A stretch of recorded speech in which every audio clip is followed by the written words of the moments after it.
9ஆம் தலைமுறை ஜோதிடர் கோபாலய்யாவுக்கு வணக்கங்கள். வணக்கம் மணிகண்டன். எப்படி இருக்கீங்க? நல்லா இருக்கிறேன். நீங்க எப்படி இருக்கீங்க? நல்லா இருக்கீங்க ஐயா. கடந்த எபிசோட் நிறைய விஷயங்கள் பேசியிருந்தோம். இன்னும் எல்லாரும் எதிர்பார்த்துட்டு இருந்த ஒரு விஷயம் தான், தமிழ் புத்தாண்டு வந்துருச்சு.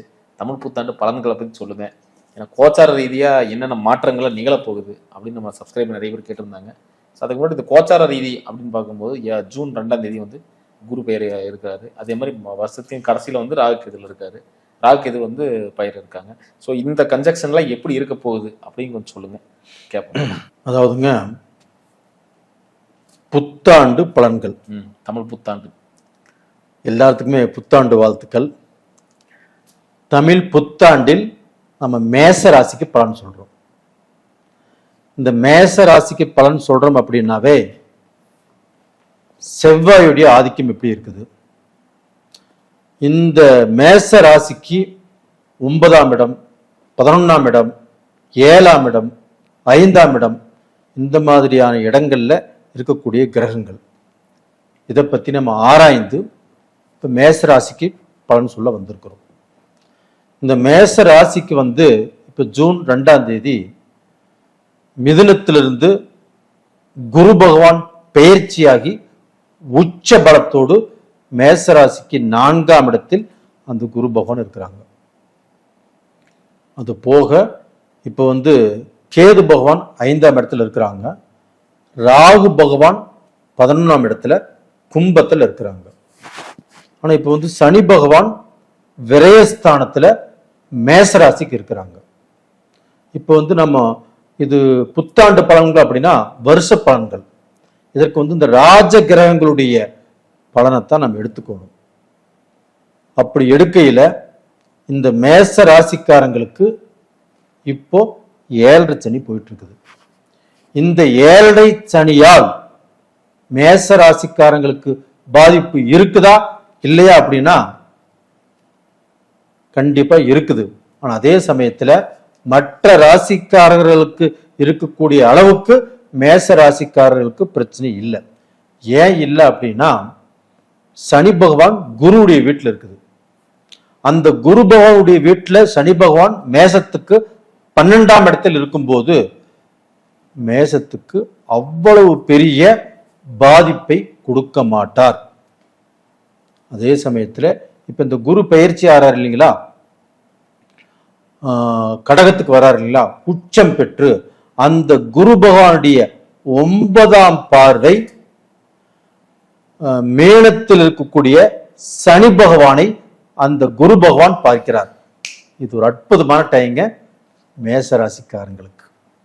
அப்ப அந்த மேச ராசிக்காரங்களாகப்பட்டது சனி பகவான் குரு பகவானை பார்த்ததுனாலே அந்த மேச ராசிக்காரங்களாகப்பட்டது அந்த 7.5 சனியால் இந்த ஒரு வருட காலத்துக்கு எந்த பிரச்சனையும் இல்லை. அப்ப முழு சுபகிரகம் ஒரு உச்ச பலத்தோடு இருந்து அந்த 7.5 சனிக்கு உண்டான சனி பகவானை 9ஆம் பார்வையாக அந்த சுபகிரகம் பார்த்ததால் இவங்களுக்கு எல்லாமே சுப விரய செலவாகத்தான் மாறும். ஏன்னா அவர் வீட்டு அவரே பார்க்கறாரு. கண்டிப்பா இதை வந்து மேசராசிக்காரங்க புரிஞ்சுக்கணும். இதை விட்டுட்டு எங்களுக்கு 7.5 சனி அப்படின்னு நினைப்பது தவறு. அப்போ வந்து பாத்தீங்கன்னா இந்த டயத்துல மேசராசிக்காரங்கள் என்ன செய்யலாம் அப்படின்னா, சுயமாக தொழில் தொடங்குறதாக இருந்தால் மேசராசிக்காரங்க ரொம்ப உழைப்பாளிகள். அதே சமயத்துல வந்து பாத்தீங்கன்னா ரொம்பவுமே எதையுமே திரும்பி பார்க்காமல் மேசராசிக்காரங்கிட்ட ஒரு பொறுப்பு கொடுத்த கரெக்டா முடிச்சு கொடுப்பாங்க. அந்த அளவுக்கு உழைப்பாளிகள். அந்த உழைப்பாளிகளுக்கு அவங்களுக்குமே நம்ம ஒரு தொழில் தொடங்கணும் அப்படிங்கிற ஆசைகள் பல வருஷமா இருக்குது. அப்ப அந்த ஆசைகளை இந்த பீரியடில் அவங்க முயற்சி செய்து இந்த பீரியட்ல தொழில் தொடங்கினாங்க அப்படின்னா கண்டிப்பாக நல்லா இருப்பாங்க. எங்களுக்கு எங்க சார் 7.5 சனி, நாங்க 7.5 சனியில எங்க சார் தொழில் தொடங்குறோம், விரய சனியா வர இருக்கு. இது மாதிரி ஃபர்ஸ்ட் நினைக்கிறத அவாய்ட் பண்ண சொல்லுங்க. ஏன்னா அந்த குரு பகவானுடைய உச்ச பார்வை அங்கே விழுகிறதுனால கண்டிப்பாக இவங்க தொழில் தொடங்கலாம். அதுபோக 4ஆம் இடத்தில் குரு பகவான் உச்சமாவதால் இவங்க வந்து பாத்தீங்கன்னா வீடு மாறலாம். ஒரு இடத்துல இருந்து இன்னொரு இடத்துக்கு வாடகை வீடே இருந்தாலும் மாறலாம். அது போக வீடு கட்டணும் நினைக்கக்கூடிய மேசராசிக்காரர்கள் இதற்கு முன்னாண்ட கஷ்டப்பட்டும் கடன்பட்டும் ஒரு சொந்த வீட்டில் உட்கார முடியல. அதே சமயத்தில் சொந்த வீட்டுக்கு லோன் வாங்கி சொந்த வீட்டை கட்டியில் சொந்த வீடு வாங்கி அந்த வீட்டில் உட்கார்ந்தாலும் மேசராசிக்காரங்க நிம்மதியாக இல்லை. அப்ப அந்த நிம்மதி வரணும், அந்த சந்தோஷம் வரணும் அப்படின்னா இந்த பீரியட்ல இருந்து கண்டிப்பாக மேசராசிக்காரங்களுக்கு வீடு வாங்கலாம். வாங்கின வீட்டில் அவங்க சந்தோஷமாக இருக்கலாம். காடு தோட்டங்கிறது மேசராசிக்காரங்கள் வாங்கி போடலாம். அந்த மாதிரியான ஒரு அற்புதமான டைம் இப்ப இருக்குது. கடன் பிரச்சனை, இந்த கடன் சார்ந்த விஷயத்துல இருந்து வெளியே வர முடியுமா? மேசராசிக்காரங்க நீங்க கேட்கறது அருமையான கேள்வி. ஏன்னா மேசராசிக்காரங்க இப்ப இருக்கக்கூடிய பொசிஷனே அங்க கடன் பட்டுட்டோம், ரொம்பவுமே கஷ்டத்துல இருக்கிறோம். இந்த கடன்னால நிம்மதி இல்லை, தூக்கம் இல்லை. நாம வெளிப்படையா ஒருத்தர்கிட்ட போய் பேச முடியல. இது அவங்களுடைய மன வேதனை எனக்கு ரொம்ப நல்லா புரியுது.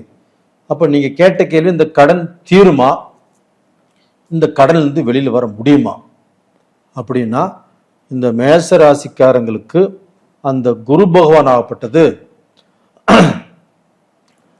கடகம், சிம்மம், கன்னி, துலாம், விருச்சகம். விருச்சகத்தை அந்த குரு பகவான் பார்க்கிறாரு. அது போக பாத்தீங்கன்னா விருச்சகத்துக்கு அடுத்தது பாத்தீங்கன்னா தனுசு, மகரம். அப்ப அந்த மகரத்தை பார்க்கறாங்க இல்லையா, அந்த மகரமாகப்பட்டது மேச ராசிக்காரங்களுக்கு 3, 6, 9, 10ஆம் இடம். அப்ப அந்த 10ஆம் இடத்தை அந்த குரு, முழு சுபகிரகமான அந்த குரு பார்க்கும்போது உங்களுக்கு தொழில் அப்படிங்கிறது ஒரு விஸ்வரூபம் எடுக்கும். அப்ப நீங்க தொழிலை பண்ணி அதுல சிக்கிட்டோ இல்லை அதுல ஃபைனான்ஸ் இல்லாம அந்த தொழில் பண்ண முடியாமலோ அதுல வேலை ஆட்கள் அமையாம நீங்க கஷ்டப்பட்டு இருக்கிறீங்க அப்படின்னா அந்த கஷ்டங்கள் இந்த பீரியட்ல இந்த குருவுடைய பார்வையால கண்டிப்பாக தீரும். மேசராசிக்காரர்களாகப்பட்டது தான் பட்ட கடன் பிரச்சனையில இருந்து 100% அவங்க தப்பிப்பதற்கு இது ஒரு அற்புதமான ஒரு அருமையான டைம். இதை மேசராசிக்காரங்கள் நன்றாக புரிந்து கொள்ள வேண்டும். அதை விட்டு போட்டு பயந்துட்டு அவங்க பயந்து நடுங்கிட்டு அவங்க தொழில் செய்யாமலோ செஞ்ச தொழிலை எடுத்து செய்யாமலோ இருந்தாங்க அப்படின்னா அவங்க மாட்டிக்குவாங்க. அது போக ராகு பகவானும் 11ஆம் இடத்துல இருக்கிறாங்க. அந்த ராகு பகவான் கேது பகவானும் டிசம்பர் மாசத்துல பயிற்சி ஆறாங்க, ரைட்டு. ஆனா அந்த ராகு பகவானை இப்ப பயன்படுத்திக்கணும். அப்ப அந்த ராகு பகவான் ஆகப்பட்டது அந்த கும்பத்தை விட்டு மறுபடியும் போகும்போது கண்டிப்பாக ஒரு நல்ல மாற்றத்தை மேச ராசிக்காரங்களுக்கு உருவாக்கி கொடுத்துட்டா கண்டிப்பா போகும். திருமண வாழ்க்கை நீ ஆகவே இல்லை, வரன் பார்த்துக்கிட்டே இருக்கும் அப்படின்னு சொல்லிட்டு இருக்கிறவங்களுக்கு வரன் அமையுமா? இந்த குரு பகவான் ஆகப்பட்டது இவ்வளவு நாளாக அதாவது மிதுனத்துல இருந்து தனது 7ஆம் பார்வை இவங்களுக்கு 9ஆம் பார்வை, 9வது இடம். அப்ப அந்த இடத்த பார்த்தாங்க. அப்ப குருபலன் இருந்துச்சு.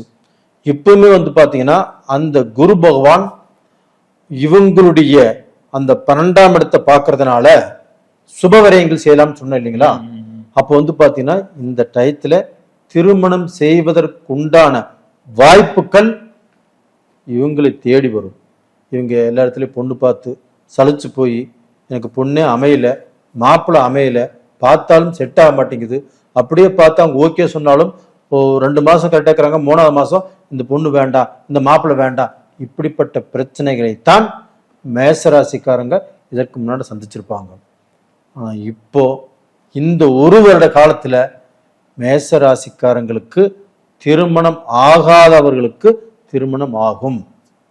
குழந்தை பாக்கியம் இல்லாதவர்களுக்கு குழந்தை பாக்கியம் கிடைக்கும்.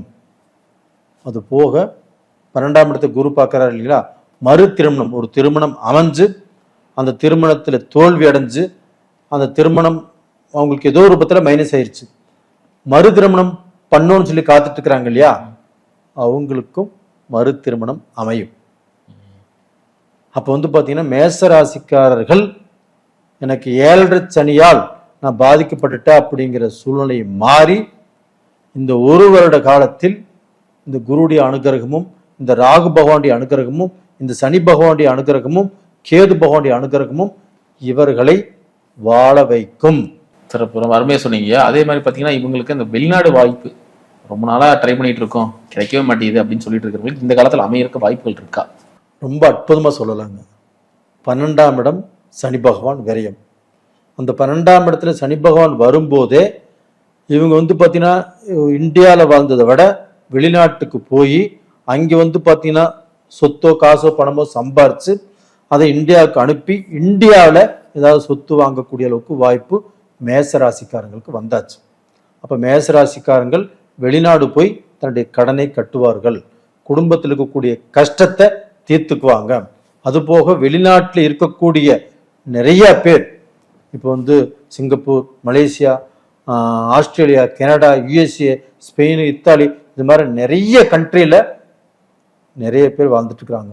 அவங்க எல்லாத்துக்கும் நான் சொல்லிக் கொள்வது என்ன அப்படின்னா, இந்த பீரியடு உங்களுக்கு பார்த்தீங்கன்னா இறைவன் கொடுத்த ஒரு அற்புதமான காலகட்டம்.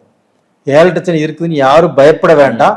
இந்த பீரியட்ல நீங்க சம்பாதிக்கலாம், உங்களுக்கு வேலையில் உள்ள பிரச்சனைகள் குறையும், தொழில் செய்யறவங்க கண்டிப்பா நல்லா இருப்பாங்க. இந்த பீரியட்ல உங்களுடைய பிரச்சனைகள் எல்லாமே தீர்ந்து நீங்க சம்பாரிச்சு உங்களுடைய கஷ்டத்திலிருந்து வெளியில வந்துருவீங்க அப்படிங்கிறத நான் உறுதியா சொல்றேன். நீங்க நம்பிக்கையோடு இருக்கலாம். அதே மாதிரி இந்த மேசராசிக்காரங்க எந்த விஷயத்துல ரொம்ப கவனமா இருக்கும்? மேச ராசிக்காரங்களுக்கு நான் ஃபர்ஸ்ட் சொல்றது என்ன அப்படின்னா, இவங்க பாத்தீங்கன்னா ஒருத்தர் நம்பினா அந்த குரம்பையாடு மேல அப்படி குமிச்சிட்டு போயிட்டே இருப்பாங்க. ரொம்பவே ஸ்ட்ராங்கா நம்பிடுவாங்க. ஒருத்தருக்கு அடியாளாவும் இருக்கிறாங்க, ஒருத்தருக்கு அடிமையாவும் இருக்கிறாங்க, நல்ல கெத்தாவும் இருக்கிறாங்க. அதனால மேச ராசிக்காரர்கள் அடுத்தவர்களை 199% நம்ப வேண்டாம். அவங்களுக்கு இலகிய மனசும் கூட, நம்பி ஜாமீனும் போட்டுடுறாங்க. ஒருத்தர் பிரச்சனையை தூக்கி தோல்ல போட்டு இந்த பிரச்சனைக்கு நானாச்சு அப்படின்னு சொல்லிடுறாங்க. அதை மட்டும் தயவு செய்து இந்த பீரியட்ல அவங்க செய்யாமல் தான் வாழ்வது எப்படி, தன் குடும்பத்தை வாழ வைப்பது எப்படி, இதை மட்டும் யோசனை பண்ண சொல்லுங்க.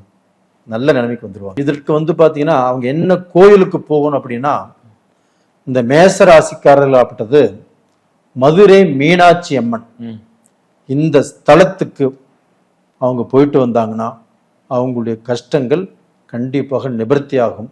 அது போக குரு தட்சிணாமூர்த்தி வியாழக்கிழமை நாளில் அந்த தட்சிணாமூர்த்தியை வணங்கி வர சொல்லுங்க. கண்டிப்பாக நல்லா இருப்பாங்க, எந்த கவலையும் பட வேண்டியதில்லை, நல்லா இருப்பாங்க. சொன்னீங்க. மீண்டும் அடுத்த காலையில் அடுத்தடுத்த ராசிகளை பற்றி பார்க்கலாம். நன்றி.